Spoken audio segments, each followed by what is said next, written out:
una plaza de Londres. No 1000 ni 10.000, sino 100.000 personas. No están aquí por una feria o una coronación.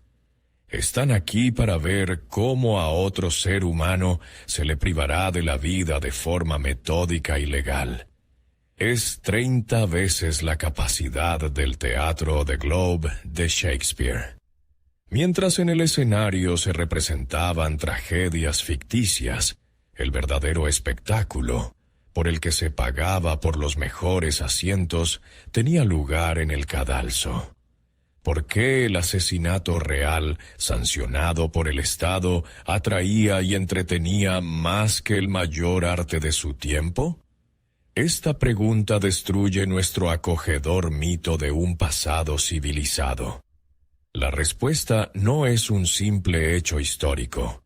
Es la clave de los mecanismos ocultos de su propia psique. Mecanismos que no han desaparecido, sino que simplemente han cambiado de escenario. El objetivo oficial de las ejecuciones, disuadir a los criminales, se estrella contra dos incómodas paradojas. La primera: ¿por qué en los momentos del acto más solemne de justicia, cuando la multitud se paralizaba de horror y fascinación, el índice de hurtos no solo no disminuía, sino que batía todos los récords? Y la segunda: ¿cómo podía el verdugo, el paria más despreciado de la sociedad, cuyo simple contacto se consideraba una profanación, ser al mismo tiempo una de las figuras más influyentes de su época? Una auténtica estrella de rock del teatro sangriento, cuyas acciones eran comentadas por todos. En algunas ciudades, a él y a su familia se les prohibía asistir a la misma iglesia y beber de los pozos comunes. Las respuestas a estos enigmas serán los hitos principales de nuestra investigación. Desvelaremos la paradoja de los ladrones en la 4ª sección y el misterio del estatus del verdugo en la 6ª. Al final de esta investigación, usted no obtendrá una simple colección de datos. Obtendrá un arsenal de 7 claves psicológicas que explican sistemáticamente por qué la crueldad pública fue y sigue siendo el espectáculo más cautivador.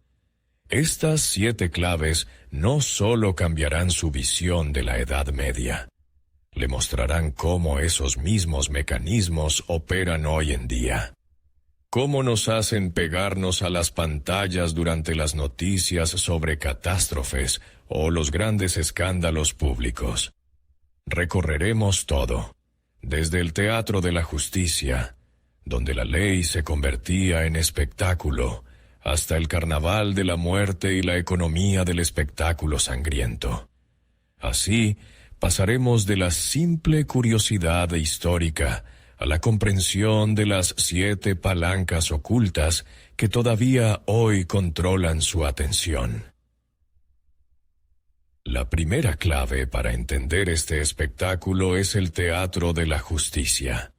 ¿Por qué un simple castigo se transformaba en un costoso show? Porque el crimen no era solo una violación de la ley.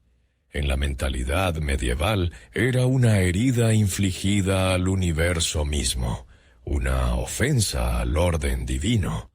La ejecución no era venganza, sino una sagrada operación quirúrgica para restaurar el equilibrio. El crimen era como una grieta en una presa. La ejecución no era simplemente repararla, sino una liberación de agua controlada y aterradora para que todos vieran el poder que contenía el caos. Por eso, el descuartizamiento o el suplicio de la rueda no era un simple asesinato, sino un espectáculo de varias horas. La crueldad era directamente proporcional al poder que se necesitaba demostrar. El ritual no era para el criminal, era para la multitud. Pero este ritual requería la participación del protagonista de la tragedia, el propio condenado. En el momento culminante de la demostración de la omnipotencia del poder, se le daba la palabra a la persona con menos derechos. ¿Para qué dar un escenario a quien se quiere borrar de la memoria? Según el guión ideal, el criminal debía arrepentirse públicamente, admitir su culpa y alabar la misericordia del rey. Desempeñaba el papel de la oveja descarriada, confirmando la justicia de la sentencia. Para este discurso se concedían entre 5 y 15 minutos, pero la realidad a menudo golpeaba con dureza. Los condenados usaban su último minuto no para el arrepentimiento, sino para acusar a los jueces y maldecir a las autoridades. En ese momento, el teatro de la justicia se convertía en el teatro del absurdo. Un solo grito desde el cadalso podía provocar un motín. Pero, ¿por qué la multitud cambiaba tan fácilmente la ira por la compasión? La clave no está en las palabras, sino en el espacio mismo. El cadalso a menudo no se construía en un lugar de ejecución específico, sino precisamente donde se había cometido el crimen, en una concurrida plaza de mercado. La lógica ritual era simple. El lugar profanado debía ser purificado con la sangre del culpable. Pero el efecto a largo plazo era mucho más profundo. Esto creaba en la ciudad una auténtica geografía del miedo. La ejecución en el lugar del crimen era como plantar una semilla venenosa.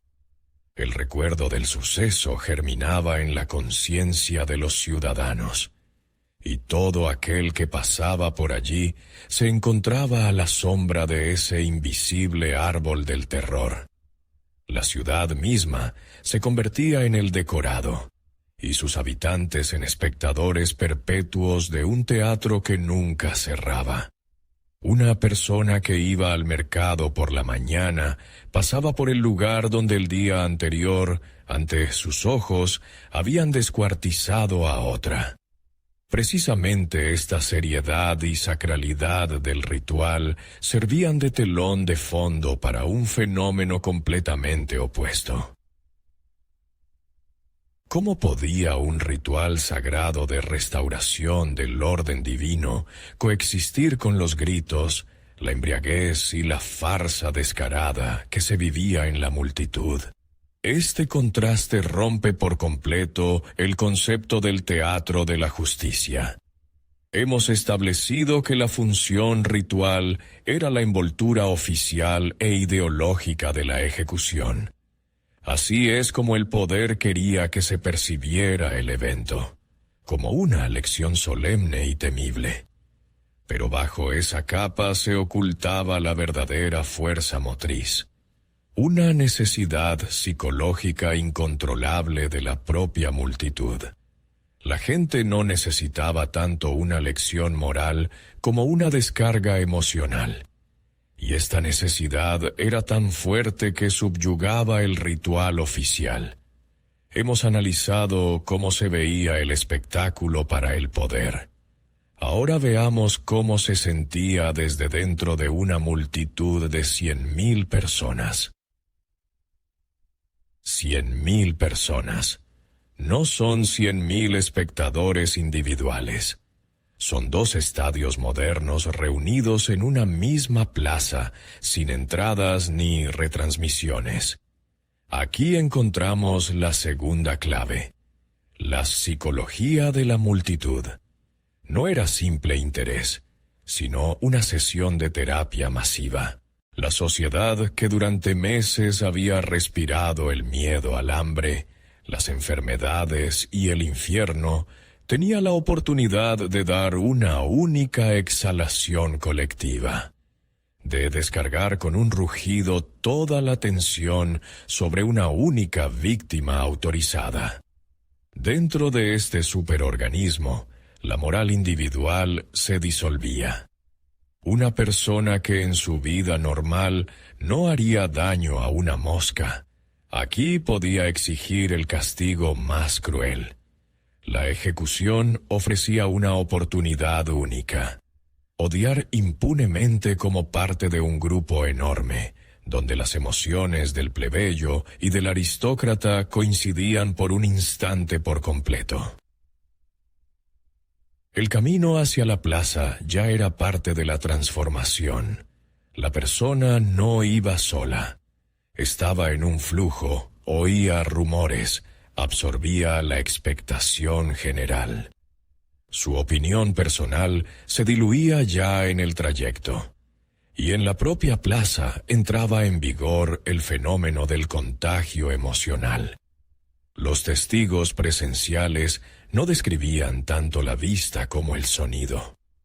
Un zumbido bajo y continuo de decenas de miles de voces. En el momento de la ejecución se convertía en un rugido único y ensordecedor que parecía hacer vibrar la tierra. Un grito de ira era secundado por 10, luego por 1000. Resistirse a esa ola era casi imposible.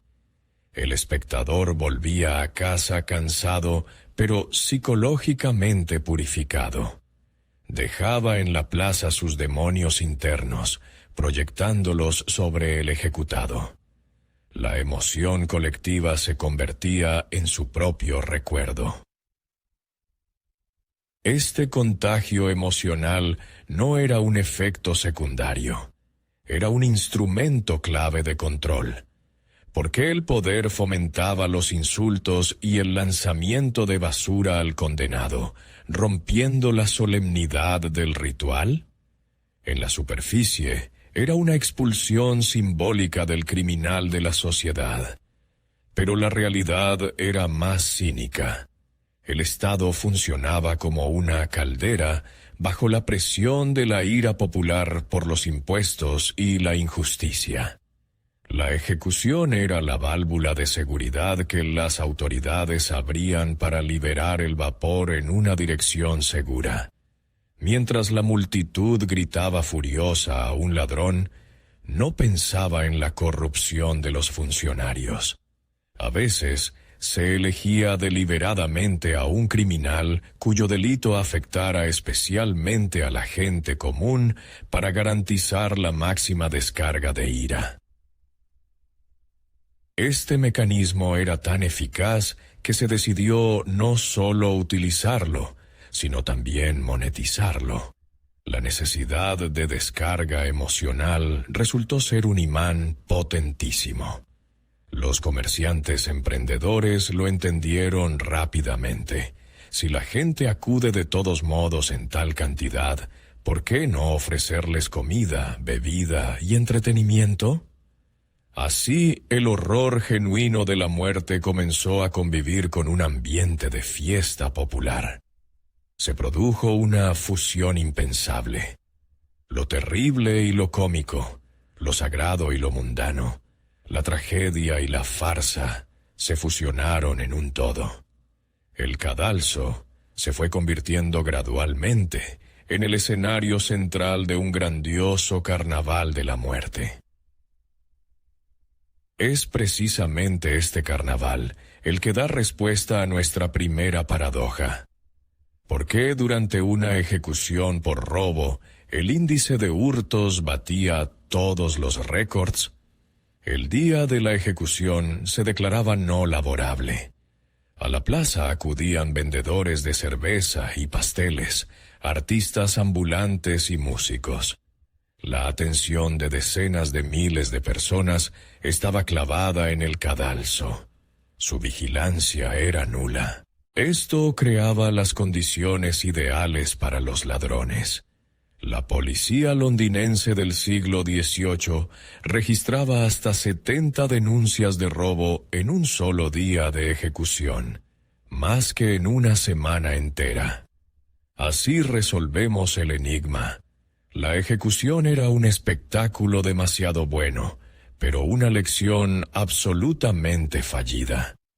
Los carteristas experimentados incluso compraban sitios más cercanos, no para ver mejor, sino porque allí los espectadores estaban máximamente distraídos. Pero el comercio ferial ordinario era solo el telón de fondo de un mercado único, generado por el propio cadalso. El principal producto de este mercado no eran los pasteles, sino las impresiones. La gente quería llevarse consigo una parte del horror vivido, como hoy compramos una camiseta en un concierto. Y aquí, la tecnología de la imprenta creó la primera industria mediática de la muerte de la historia. Entre la multitud se vendían panfletos baratos, baladas de ejecución.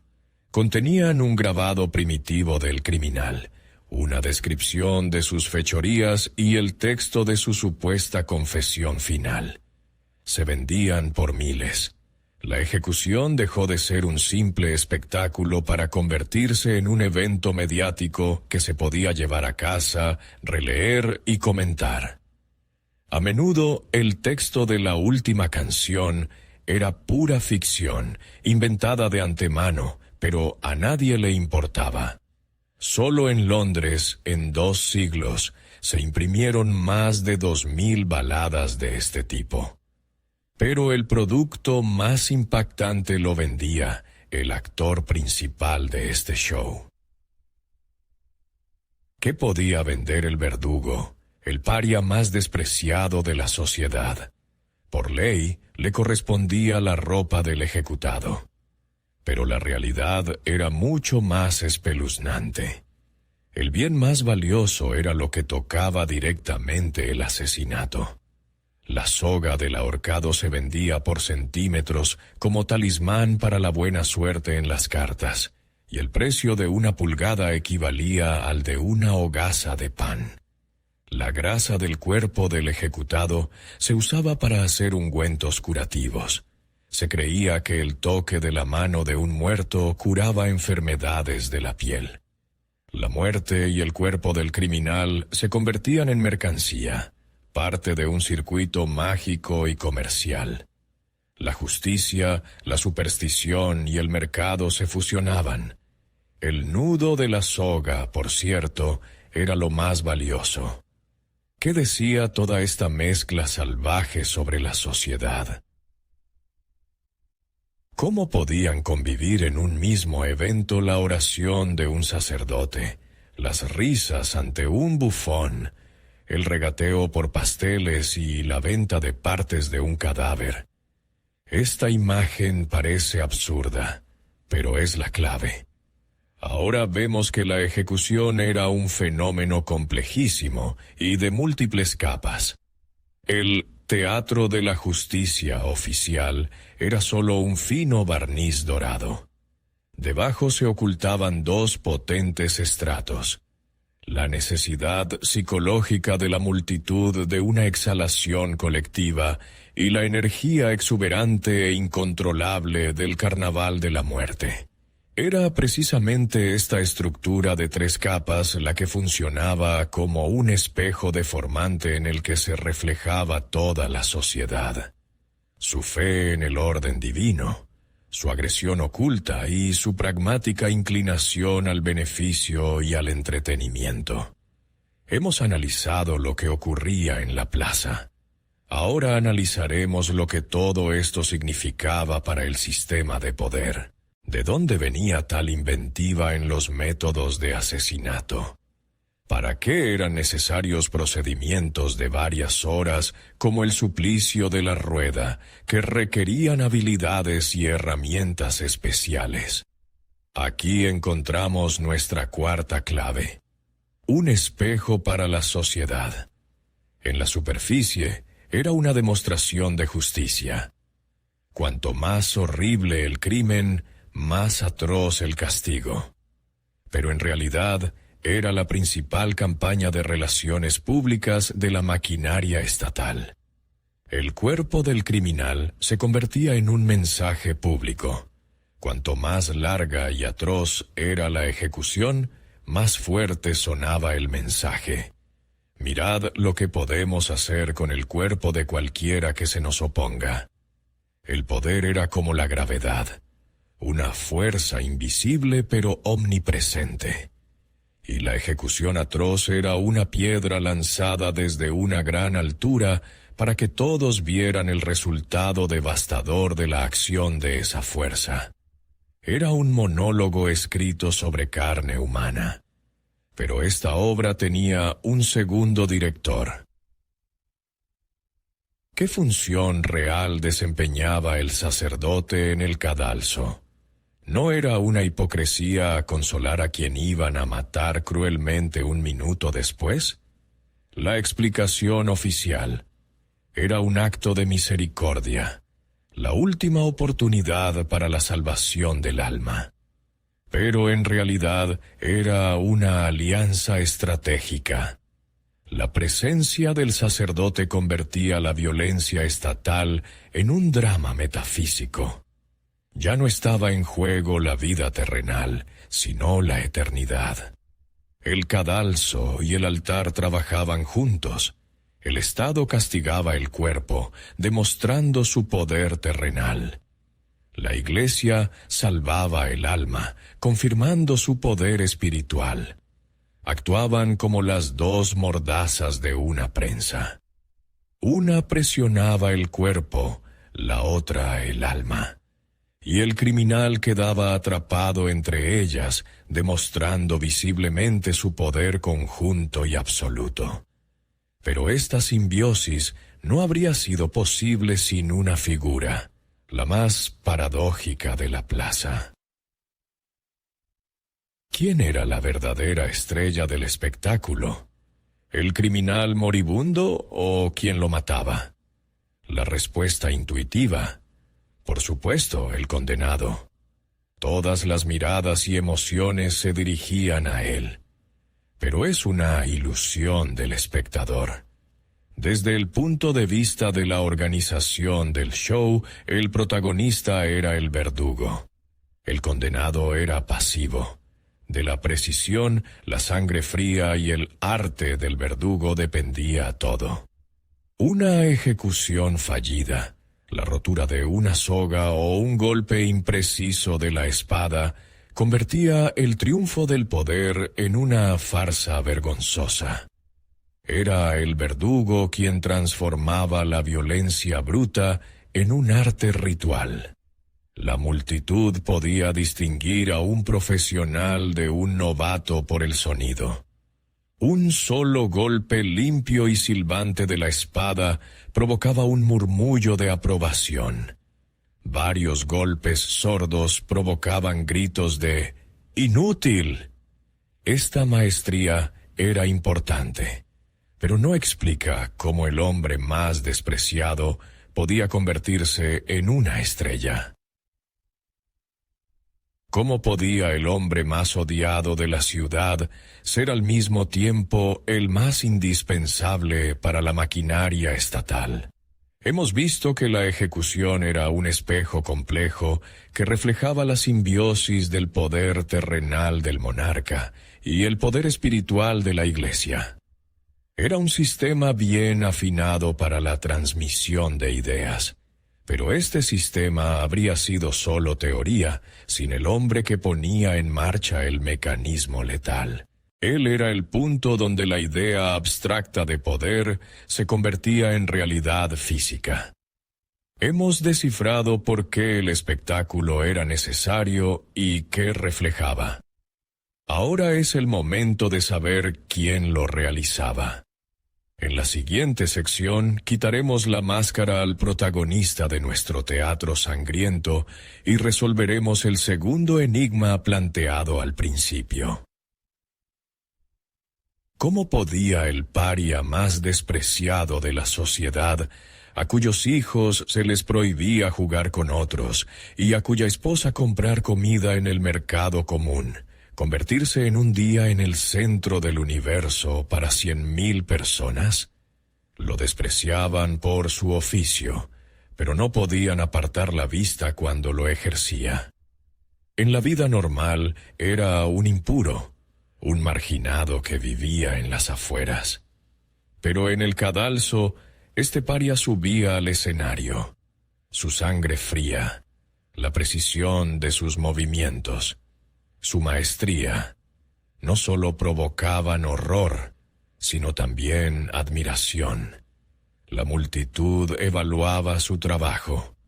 Un solo golpe limpio de espada que decapitaba al condenado provocaba un murmullo de aprobación. El verdugo vivía en dos mundos, en el fondo social y en la cima del principal ritual estatal. Esta paradoja irresoluble fue lo que generó su asombrosa transformación. ¿De qué manera se convertía en una figura mediática en una época sin periódicos ni televisión? Su nombre era conocido en las ciudades vecinas y sus giras eran esperadas. El secreto estaba en las dinastías. La maestría, los conocimientos anatómicos y las técnicas psicológicas se transmitían de padres a hijos, como en la famosa familia de los Sanson en Francia, que sirvió a los reyes durante 6 generaciones. Pero sus nombres trascendieron el estrecho círculo de las autoridades gracias a las baladas de ejecución. El apellido del verdugo funcionaba como el sello de un maestro. Garantizaba un espectáculo de calidad. Las ciudades pagaban enormes honorarios por los servicios de las estrellas. Así cerramos el segundo enigma. El verdugo se convirtió en una estrella no a pesar de su rol, sino gracias a él. Era despreciado, pero sin él, el sistema se habría derrumbado. Sin embargo, sus habilidades únicas encontraban aplicación no solo en el cadalso.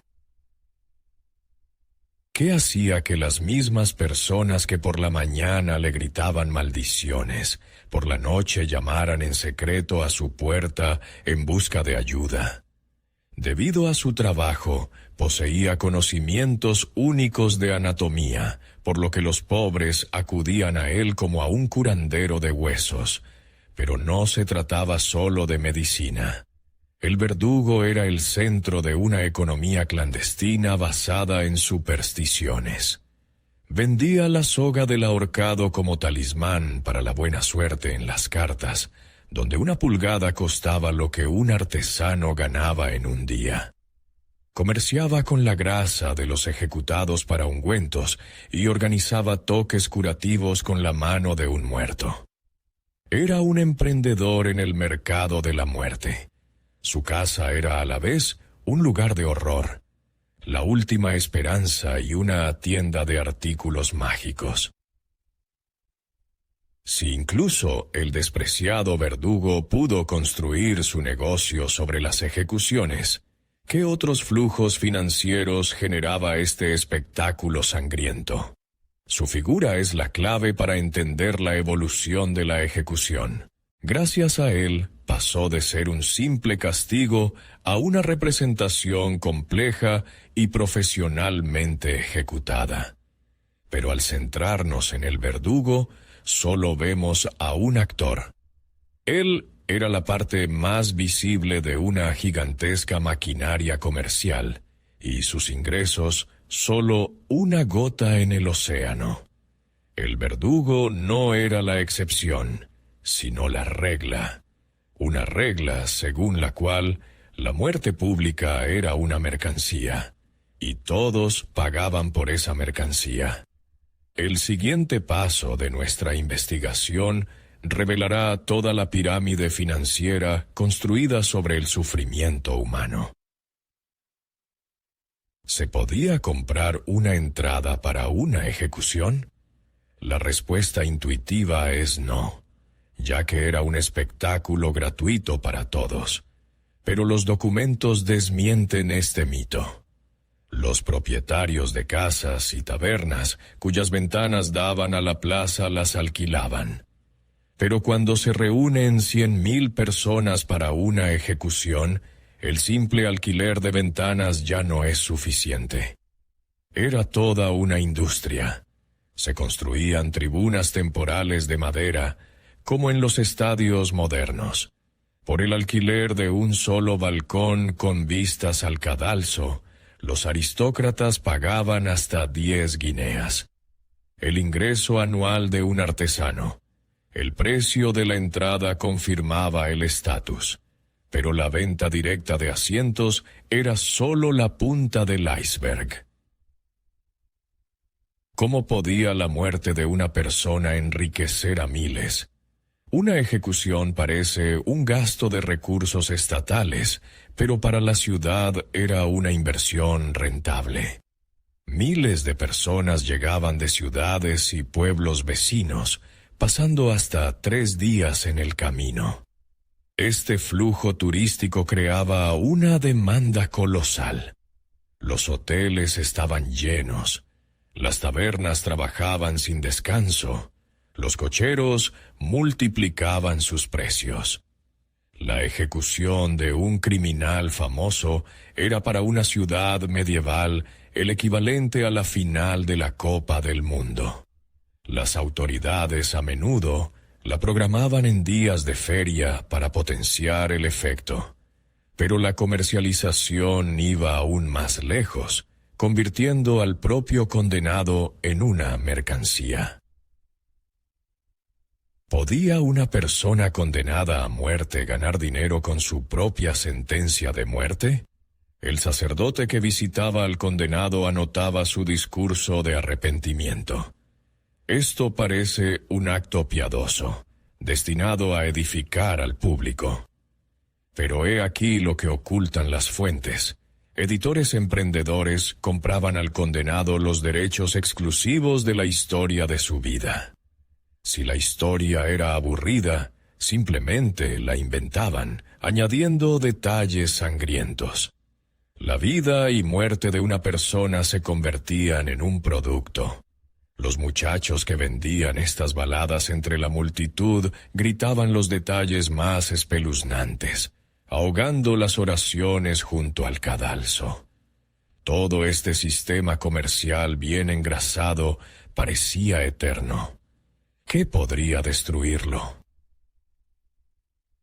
¿Por qué la sociedad renunció voluntariamente a un espectáculo tan popular e increíblemente rentable? ¿Qué pesó más, la conciencia o una razón más poderosa?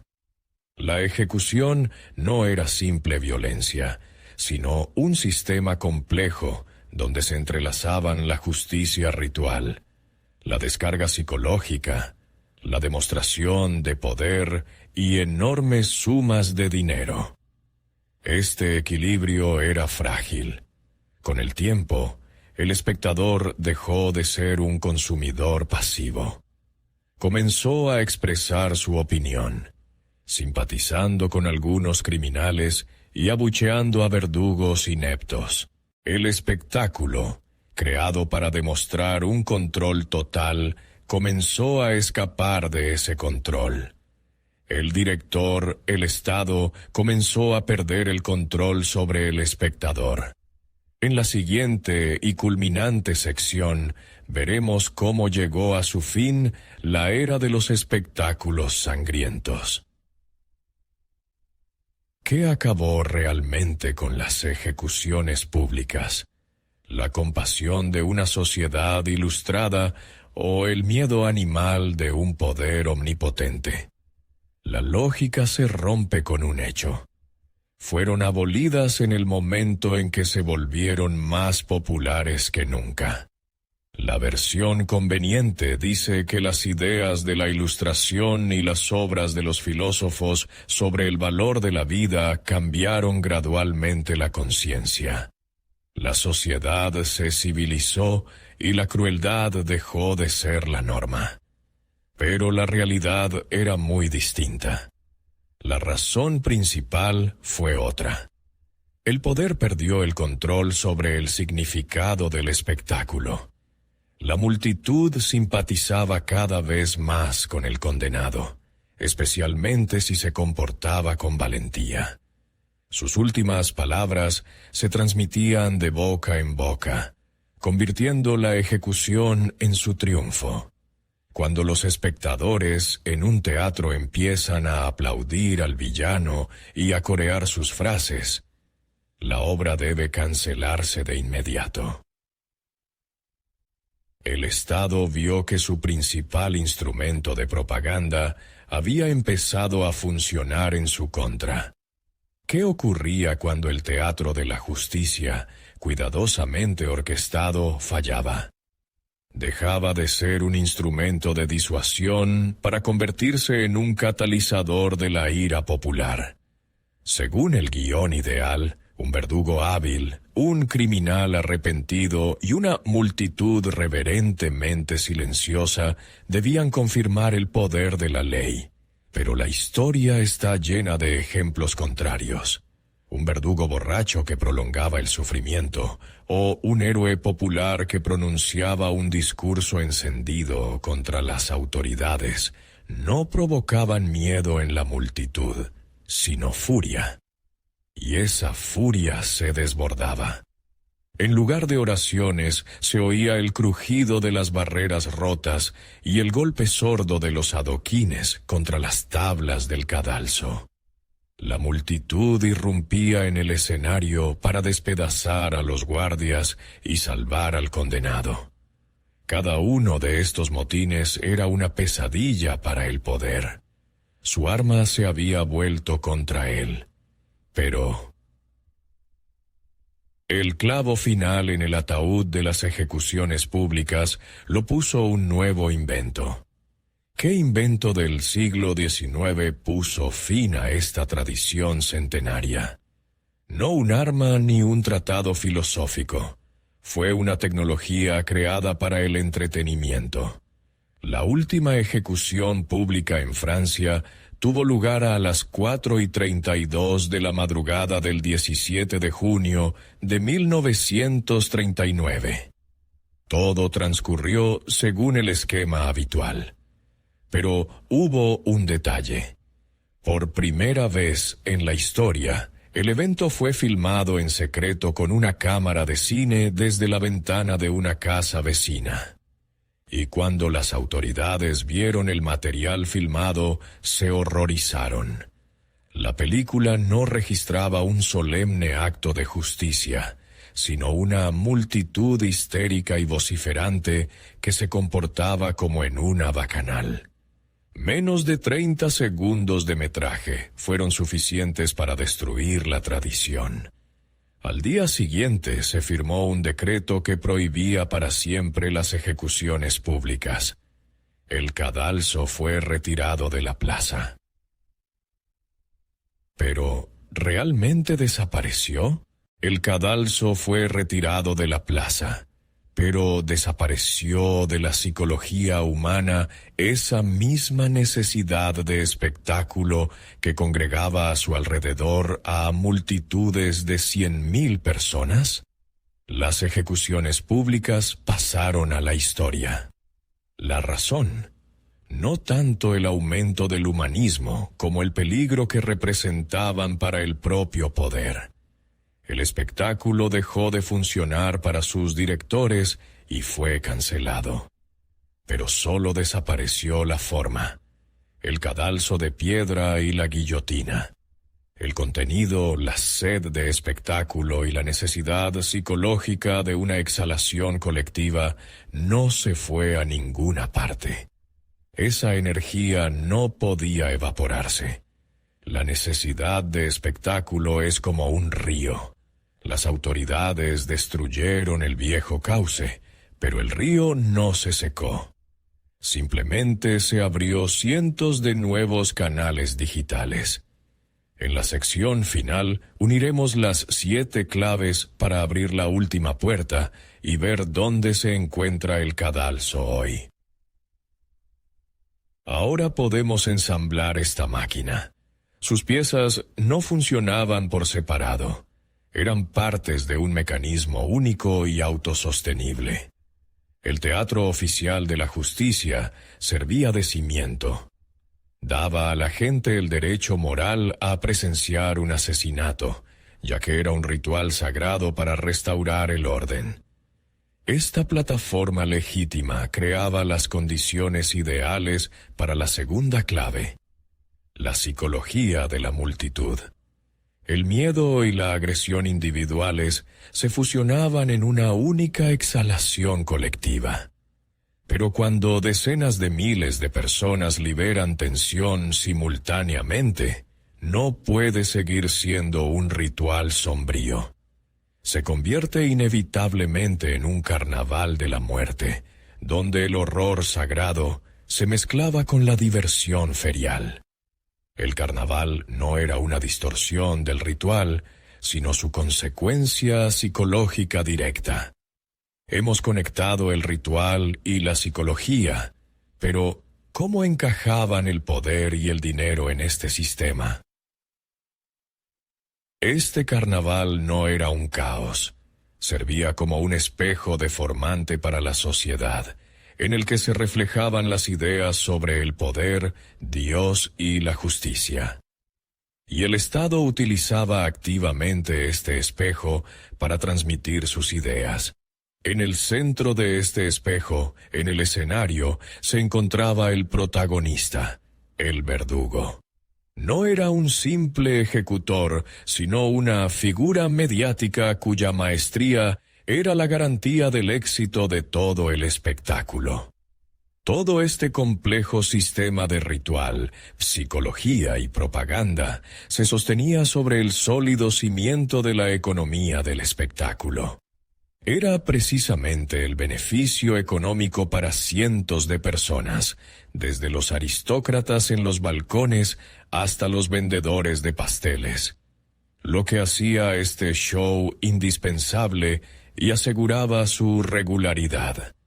Era un sistema en cuya conservación estaban interesados todos los estratos de la sociedad. El espectáculo sangriento del pasado se construyó sobre estas 6 claves.